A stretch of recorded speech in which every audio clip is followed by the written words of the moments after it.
According to the Bible, Joshua said unto the people, "Shout, for the Lord hath given you the city." So far as we know about Joshua as a historical figure, his role was that of a military leader. Symbolically, he becomes a second Moses.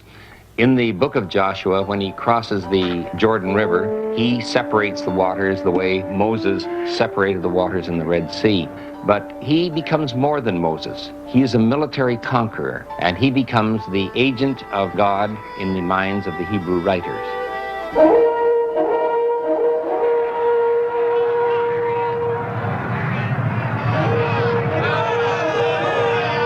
The priests blew with the trumpets, and the walls fell down flat. Was it an ancient biblical story embellished from generation to generation, or did the sensational events recorded in the Old Testament actually occur?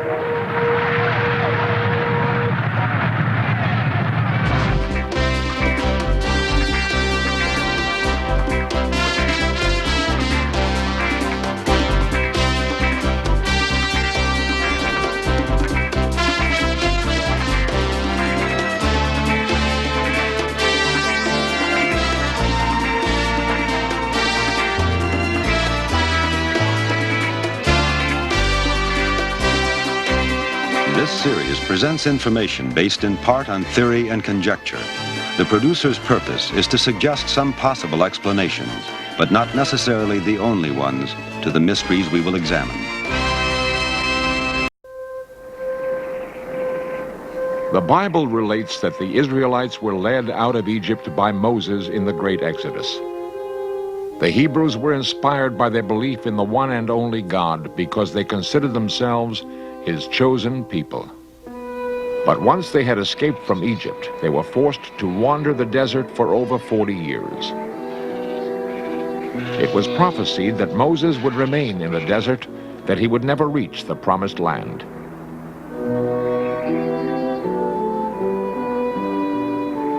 According to the Old Testament, Moses died on Mount Nebo. He was 120 years old. The leadership passed to Joshua, Moses' minister. The Old Testament records that the Lord spoke unto Joshua, saying, "Moses my servant is dead. Now therefore arise, go over this Jordan, thou and all this people, into the land I promised to give to the children of Israel." Joshua, his army, priests, and fellow Israelites eventually arrived at the east bank of the Jordan. Across the river lies Jericho, one of the oldest cities in the world. From the beginning, the people of Jericho built their homes in the traditional desert manner.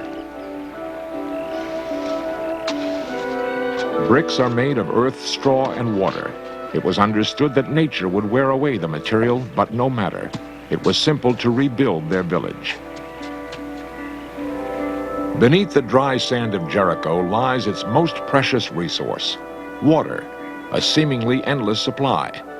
For more than 90 centuries, tribes, bands of desert wanderers took sanctuary here. They constructed their homes atop the mud brick ruins of their predecessors. By 8000 BC, it had grown into a town of 2,000 people. Layer upon layer, they created a record of their time on earth, one city atop another. What we have left are abandoned ruins as the markers of their passing. It is possible to find in the rubble the pieces of pottery and charred remains of fireplaces that tell us the way of life of those who lived here. Today, this is all that remains of the walled city of Jericho. Yet among the stones, there is clear evidence that here was one of the first advances of civilization. Here, it seems, for the first time, man learned how to domesticate animals and grow crops. It was a major step forward in human development as a nomadic life of hunting and food gathering gave way to a settled life of farming. What was most significant about Jericho, however, was its important defense position as the guardian bastion to the land of Canaan, the Promised Land. Dr. Gerald LaRue, biblical scholar and lecturer. Jericho, as the gateway to the Promised Land, is the first city that a group of people, nomads or enemies, would encounter when they crossed the Jordan at that particular spot. And therefore it was a defense city. To get into the Holy Land or the Promised Land or to Israel or Palestine, you would have to knock off this city, otherwise you would have enemies on your flank and behind you once you passed it by. So it was a very, very important center as a defense. According to the Bible, the people of Jericho were so wicked in their ways that God decided to evict them and to give the Israelites who fled out of Egypt a place to dwell. Joshua would lead the assault. Before him lay the problem of conquering the walled city. This account has been recreated based on the Old Testament. From his camp on the arid east bank, Joshua sent 2 men across the River Jordan to spy on the city's defenses. It would take them all night to cross the river and reach Jericho by morning when the gates open. Doing their best to remain unobtrusive, the spies made their way to the marketplace where they could mingle with the crowd. But to really get the information Joshua wanted about the inner city and its defenses, they needed an accomplice, somebody who wouldn't be worried about being seen with strangers. They went to the house of a harlot named Rahab. They were made welcome in a manner customary to Rahab. Along the way, the spies had been recognized as Israelites. Within a few minutes, the authorities would be alerted. A remarkable series of events now takes place.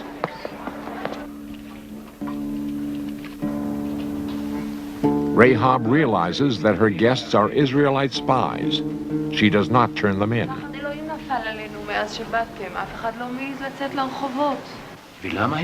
She says that she knew the Lord had promised the land. All of Jericho, she tells them, is filled with terror because of Joshua and the armed Israelites. The men behind the city walls had lost their courage. Rahab's little brother spots the authorities and runs ahead to warn his sister.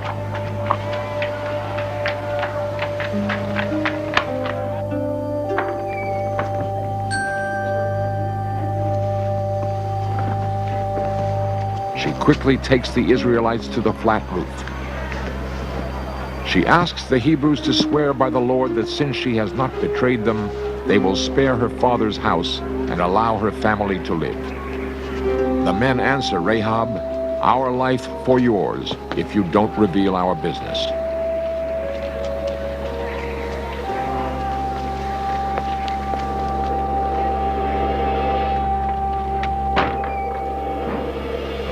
Rahab explains that the strangers had been with her, but that she had no idea who they were or where they had come from.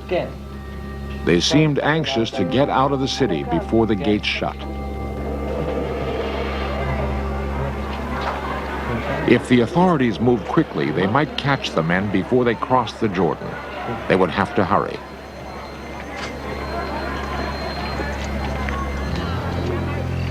As the day comes to a close and the city gates are shut for the night, Rahab keeps her bargain and brings the spies out of hiding.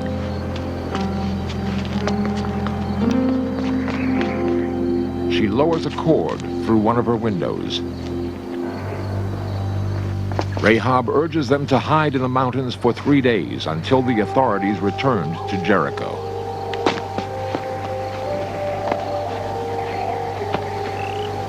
They could then safely return to the Israelite camp across the water.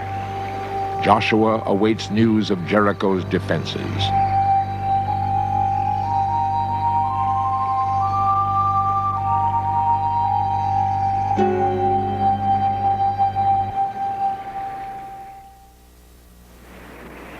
By the 20th century, Jericho was reduced to mounds of dirt.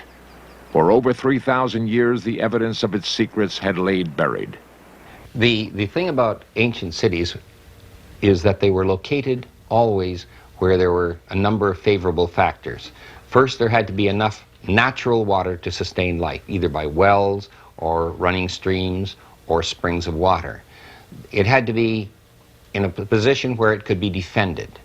There had to be arable land where they could grow things to sustain life or to nurture their flocks and their herds. And Jericho has all of these factors. In the 1930s, an Englishman, Professor John Garstang, carried out an excavation which unearthed walls rising to nearly 16 feet, the defenses of a great city. He found that the city was destroyed by a fire, which he estimated occurred around 1400 BC. This fits very well with the biblical dating of Joshua and seemed positive archaeological confirmation of the Bible's story. In the 1950s, a second excavation produced contradictory evidence. Archaeologist Alexandra Wilkinson. A bit of circumstantial evidence that was found was a snail shell, and that has been identified as the intermediate carrier of bilharzia, which is a waterborne disease that gets in through the skin, and ancient people would not have been able to get rid of it. And this has a gradual debilitating effect. And the theory is that when the enemy came and blew their trumpets, they couldn't do anything about it. They were just too exhausted. Was it disease or was it trumpets that opened the way for the conquest of Jericho? Did Joshua fight the Battle of Jericho at all? So far as the biblical literature is concerned, it becomes symbolic. The story of Joshua, the book of Joshua, indicates that the Hebrews came in and in a massive wave swept across the whole of Palestine and practically killed everyone or enslaved everyone. But when you move into the book of Judges, you find that they did not conquer this place, that place. There's a whole listing of places that stood out against them or were not simply not touched. So the book of Joshua becomes an idealized history, an idealized sweeping across the land, which never really happened. This idealized history was formed, we believe now, in the late 7th century, possibly the early 6th century. And this would be the time when the Hebrew people were taken into exile in Babylon. And they're looking back over their history and they're rewriting it in the context of their new experiences. Jericho lies in an earthquake zone which is never free from tremors. The remains of the walls contain evidence of repeated collapse. The stories from the Old Testament and the theories of archaeologists vary as to dates and type of calamity. Case in point, an excavation of the 1950s led by another British archaeologist, Dame Kathleen Kenyon. Employing an army of Palestinian workers, she dug deeper than Garstang, uncovering layer after layer of cities. One was built on top of the other, spanning a period of nearly 9,000 years, back to the beginning of civilization itself. At the bottom of her excavations, Kathleen Kenyon found military defenses that are remarkable for their period. A 5-foot thick wall rose to 15 feet in stone before being topped by mud bricks. A great circular tower still stands 21 feet high. Curiously, it was built inside the city wall. Was this a lookout post against attack or flash flood? Dr. Kenyon realized that a great fire destroyed this city and the site lay abandoned until some time later when a new people moved in from the north. Various tribes inhabited Jericho for nearly 1,500 years. In places, no less than 26 plaster floors were found, one on top of the other. As the city grew, the defenses were extended. A slope was built along the base of the city walls and coated with a smooth plaster to make it slippery against attack. This was the city whose destruction Garstang attributed to Joshua in about 1400 BC. Kathleen Kenyon, however, was using a technique unknown in Garstang's day, radiocarbon dating. By using radiocarbon methods, Kathleen Kenyon found that these early walls were destroyed around 2100 BC, nearly 700 years too early for Joshua. And the second city was destroyed in about 1600 BC, still too early for Joshua. The biblical account of the fall of Jericho was probably written some 600 years after Joshua, at a time when the Israelites were threatened with slavery. Was it just history, or did it have some meaningful symbolic purpose? It looks in a way like a rallying call at the last ditch to say, look, if you do what God tells you, nothing is impossible. And in fact, in the Joshua story, we're told what the purpose of it is, so that all the earth's people might discover how strong the hand of God is. This is a story of God interacting with his people. And it's not history, it's not Joshua's diary.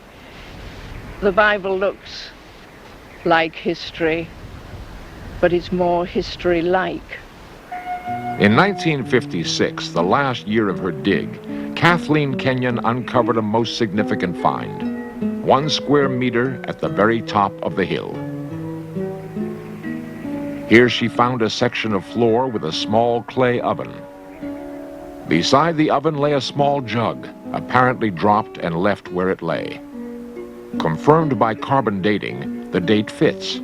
There was a settlement here in the 13th century BC. Joshua's story might be history. Imagine what it was like on the day Joshua rallied his people outside the fabled walls of Jericho. Joshua set about rousing his people, reminding them of God's promise not to fail them. The Ark of the Covenant, their sacred symbol of God, would be borne before them and would guarantee their victory. After 3 days, Joshua gave the order to advance to the river. They that bore the ark were come unto Jordan, and the feet of the priests that bore the ark were dipped in the brim of the water. With Joshua's forces approaching, people within the city were filled with fear.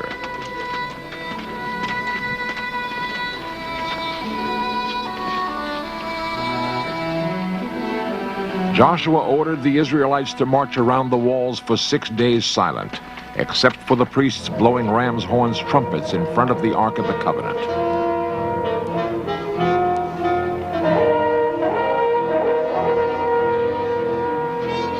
At dawn on the 7th day, the climax came. 7 times the Israelites marched with trumpets blaring.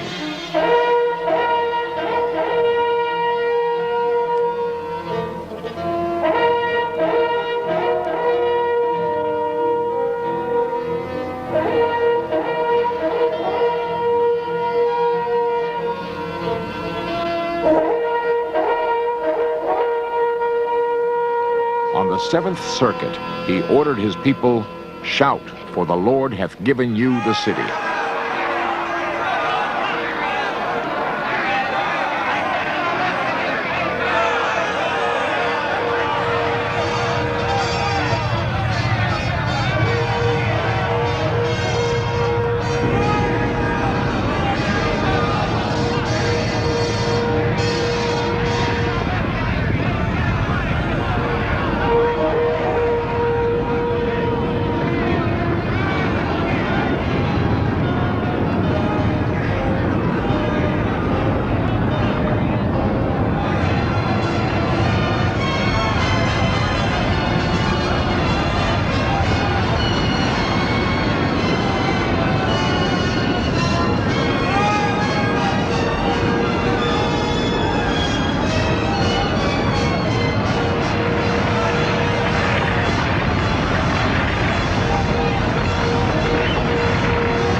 the Old Testament. So the people shouted with a great shout, and the wall fell down flat, so that the people went up unto the city, every man straight before him, and they took the city.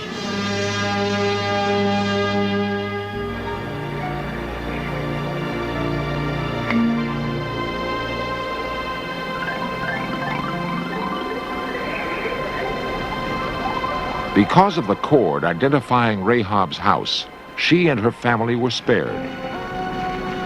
The rest of the city was put to the torch.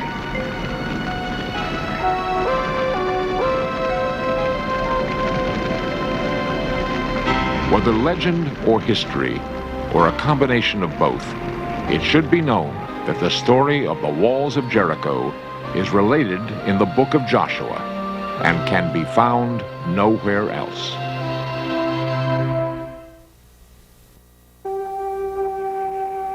Could the biblical account of the fall of Jericho be true? The fall of the walls of Jericho, if they actually fell, and if this is not simply a legend to explain how the Hebrew people got past this fortress, would be to a group of people struggling in from the desert, a miraculous event. Miracles are simply those things that we can't explain by other means. And so people turn and say, well, God must have intervened to make this thing happen. In light of theological points of view and archaeological discoveries, there is considerable controversy to this day. A controversy of ancient beginnings that will perhaps continue until our sands of time run out.